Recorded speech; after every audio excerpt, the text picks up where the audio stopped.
Мен Оспанов Дархан Талабұлы 1995 жылы Махамбет ауданы Алға ауылында дүниеге келгем. Ең алдымен сол Алға орта мектебін алғаш 2001 жылы бастағам, бірінші сынып. Одан кейін 9 бітіргеннен кейін Атырау бизнес және құқық колледжінде мұнай ісі бойынша мамандық иесі болдым. Одан 2020-дан 2023 жылы осы Атырау инженерлік гуманитарлық институтында мұнай газ ісі бойынша инженер-оператор мамандығын игерген. Осы мамандықты таңдауыма алдымен оқуды бітіргеннен кейін, осында вакансиялар ашылып жатқаннан кейін, сосын қызығушылық танытып, осы компанияға келгем. Басында слесарь мамандығы бойынша жұмыс жасағам. Одан кейін қазір ЧПО операторы мамандығымен жұмыс жасап жатырмын. Жасап жатқаныма 1,5 жылдай болып қалды. Алдын 2016 жылы CCP компаниясында жасадым, 4 жылдай. Одан арматурщик мамандығы бойынша жұмыс жасадым да, одан мастерлікке дейін жеттім. Содан кейін Сичим компаниясында жұмыс жасадым, ол да яғни фармен дәрежесіне дейін көтерілдім. Бұл бізде дайындау цехы, яғни біздер дейтін керекті материалдарды дайындап береміз. Бұнда көптеген станоктар бар. Анау станок бізде дейтін листогип дейді, яғни материалдарды біз басқаларға дайындап береміз. Яғни сборка жасайтын, құрастыратын, вагон жасайтын жігіттерге осыны дайындап береміз бізде. Мен өзім бүкіл осында берілген материалдарды тазалап, басқа операторларға жіберіп, және кесу, бұрғылау несін мамандығында жұмыс жасаймын, операторы болып. Яғни көріп тұрғаныңыздай, осылардың барлығы вагонның бөлшектері болып есептеледі. Біз күнделікті бізге берілетін жоспар болады, бірақ ол әртүрлі болады. Мысалы, көлемі және түрлері біздерде өзгеріп отырады детальдардың. Bir детальді күніге шығармаймыз, әртүрлі шығара береміз, әртүрлі дайындап. Әлбетте біздерге күнделікті жоспар береді, осы жоспарды бітіру керек деген. Сол жоспарды сол күнде бітіретін болсақ, өзіміздің нәтижеміз болып есептеледі. Сол біткеннен кейін әлбетте қуанамыз.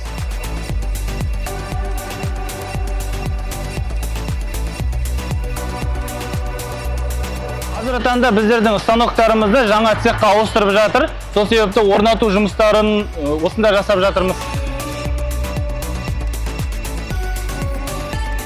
Негізгі жұмыс орным менің осы жер, мен осы жерде жұмыс жасаймын.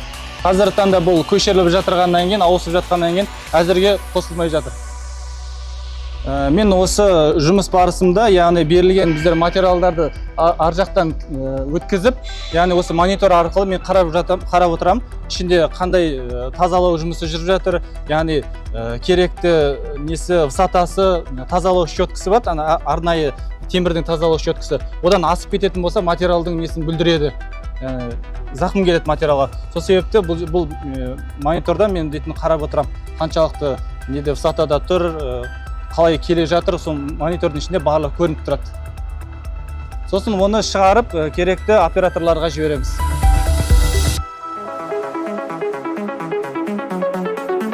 Осыдан 1 жыл бұрын Атырауымыздағы CD Production модельный агентствода оқып, соны тәмамдап, содан кейін осында Абзал Шоуыз ерлер дүкеніне модель болып хоббиім жұмысқа орналасқан.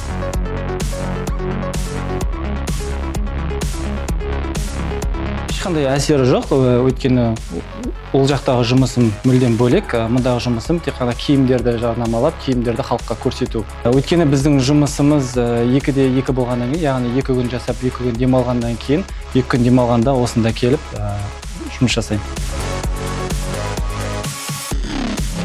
Ұқсат тұстары әлбетте барлық жерде тәртіп болғандықтан, бұл жерде де тәртіп, уақытпен кіріп, уақытпен шығу. Және де жұмыстың, яғни сапасына өте мән беру. Яғни өзімді дамытуға бұл үлкен септігін тигізеді. Өйткені мен инженерлік бағытта жұмыс жасап жүрген уақытта ол тек компьютермен жұмыс жасаймын да, станоктармен жұмыс жасаймын. Ал мұнда келіп мен дейтін камерамен жұмыс жасаймын, киімдерді қалай кию керек, образдарды қалай шығару керек деген секілді сондай өзімді жақсы жағынан дамытуға септігін тигізеді. Мүмкіндігінше жалпы ендігі мен ойлап жүрмін өзім жаңағыдай инженерлік бағытымда ары қарай жалғастырғым келеді. Өйткені ол өте маңызды. Өйткені біздер қазіргі таңда вагон шығарып жатырғаннан кейін, вагон құрылысында жұмыс жасап жатқаннан кейін, ол енді елімізге өте септігін, пайдасын тигізетін нәрсе деп ойлаймын да. Сол себепті сол бағытты өзім ары қарай алып кеткім келеді. Мен жалпы негізі ойлайтын едім, осыған дейін жұмысшы деген уақытта жаңағыдай бір май болып жұмыс жасап жүру, бір ауыр заттарды көтеру деген секілді. Осында келіп, мен дейтін көрдім, білім дейтін өте маңызды екені, өйткені бұл жерде дейтін жақсы жеңіл жұмыста, онда қатты ауыр емес, ауырлық тудыртпайды. Сол себепті жұмысшы мамандығы өте болашағы бар, сондай өте жақсы мамандық деп ойлаймын.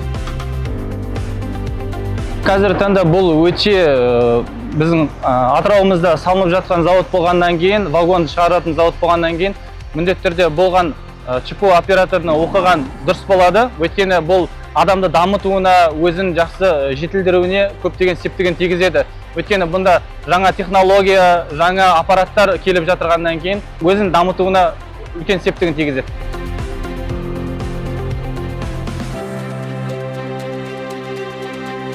Яғни осы мамандықты таңдағаны дұрыс болады. Жаңағыда айтқандай, бұл жаңа технология, жаңа аппараттар, жаңа білім деген секілді. Сол себепті бұл мамандықты таңдауға кеңес беремін.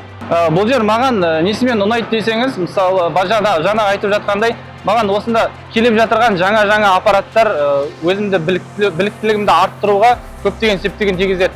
Модельный жұмыс ол менің уақытша болуы мүмкін да, ол өйткені жаңағыдай тұрақты емес, ол жай ғана хоббиім болып есептеледі.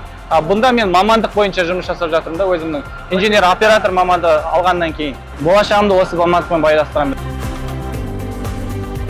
Алдағы мақсат жоспарым осы компанияда жүріп, өзімді жетілдіріп, жақсы жағынан көрсету.